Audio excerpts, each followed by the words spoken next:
comenzamos esta semana a marcar la temperatura muy alta con el decreto del gobernador del pasado sábado que tenía destino de conflicto, ¿no? De avivar un conflicto en donde parecía no haberlo y tenía que ver con la práctica de actividades físicas en los clubes, en los centros de entrenamiento, en los gimnasios, en los institutos que enseñan distintas disciplinas, incluso artísticas, ¿no? Porque las escuelas de danza es como que también estuvieron comprendidas a partir de esta prohibición, porque es una prohibición de actividades hasta el 21 de mayo. Y hubo una sorpresa muy general en los sectores alcanzados. Todavía se sigue combatiendo en las mesas de negociación, pero también en la calle. El sector se ha movilizado. Rafaela, el martes vivió una situación también desacostumbrada desde el año pasado, en cuando cada uno de los sectores que sufren en carne propia las restricciones, en carne propia, en la caja de todos los días, las restricciones, nos remiten a aquella época de cuarentena dura. Bueno, los gimnasios que todavía están pagando cuentas del año pasado, créditos que se descapitalizaron para mantener el negocio abierto, bueno, otra vez se sorprendieron con una medida del gobierno provincial que consideraron injusta, que fue en consulta, y por eso salieron a la calle y forzaron a las autoridades a dialogar. Incluso el decreto del gobernador se conoció el sábado, la Municipalidad de Rafaela recién adhirió 3 días más tarde, el martes por la mañana. Antes trató de encapsular el conflicto, de que no crezca demasiado, pero las redes sociales, los gimnasios en las redes sociales han hecho un texto muy crudo sobre la situación que atraviesan y las críticas que han dirigido hacia el gobierno provincial básicamente por esta medida. Así como que también es lógico porque pensá que ahí están incluidos que al día de hoy no lo pueden hacer porque habilitaron a medias la actividad, los centros de pilates, que muchos de ellos son para rehabilitación, mucha gente que hace actividad física por rehabilitación, por problemas cardíacos, por un montón de situaciones que se dieron, y como que se vio todo suspendido sin contemplar nada. Y tuvieron que forzaron una negociación que dio algún resultado, pero que para muchos no alcanza, no están conformes. Hay gimnasios que no tienen una vereda ni una plaza cerca para poder abrir. Además, ir a una plaza por ahí con la especialidad que tiene algún gimnasio no les sirve, no les aporta nada mudar un montón de equipamiento a una plaza. Es prácticamente mejor aguantar una semana cerrado que hacerlo de esta forma. Por eso el ruido sigue estando.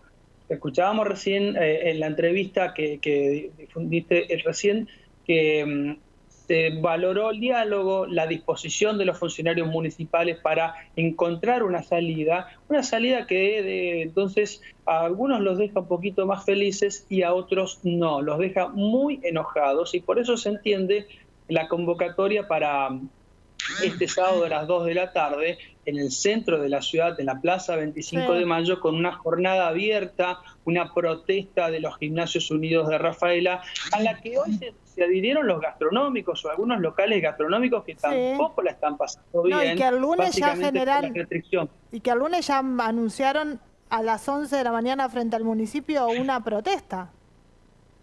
Exactamente, o sea que la conflictividad ha renacido, ha recrudecido en la provincia de Santa Fe a través de estas medidas, y quizás si los sectores, por ejemplo los profesores de educación física dicen nosotros somos parte de la solución, no del problema en la lucha contra el COVID, y insisten en que la tasa de contagios en los gimnasios es ínfima y que por eso no entienden por qué esta medida sorpresiva del gobierno provincial, que abrió un cisma en el sector. Y en Rosario también están haciendo y dando clases en la calle los gimnasios a modo de protesta. Digamos, lo que va a pasar mañana a la tarde en Rafaela es de alguna forma seguir el modelo de Rosario, en donde no están permitidos abrir.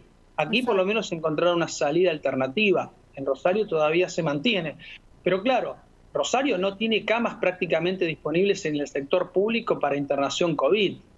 Y hay y el gobierno provincial y el municipal no han sabido por ahí encontrar la argumentación más inteligente para, digamos, darle justificación a sus medidas, mostrar cómo está el sistema de salud prácticamente sin camas para absorber a nuevos contagiados. Y en ese sentido hay que decir que también el 21 de mayo vence esta disposición, pero no estamos observando una baja en la cantidad de contagios. Dependerá, ¿será el 21 de mayo el último día de este formato actual? ¿O se deberá extender porque no hay una pausa en esto de los contagios en la provincia de Santa Fe, que sigue por encima de los 2.000 positivos por día, y en Rafaela siempre 100, un poco más de 100, algún hito menos de 100? Es así, Pedro, creo que ese es el temor. Ese es el temor y lo que genera tanto malestar, que no saben, que entienden que les están diciendo esto y que todos son parches que ya se vienen arrastrando del año pasado, y en donde, si estamos hablando de ciencia, debería tener toda esa argumentación que planteás, y si estamos y son cuestiones que se deciden al azar para calmar las aguas, la verdad generan más leña al fuego. Muchas gracias, Pedro. Nos reencontramos el lunes en la última pregunta, sí o sí.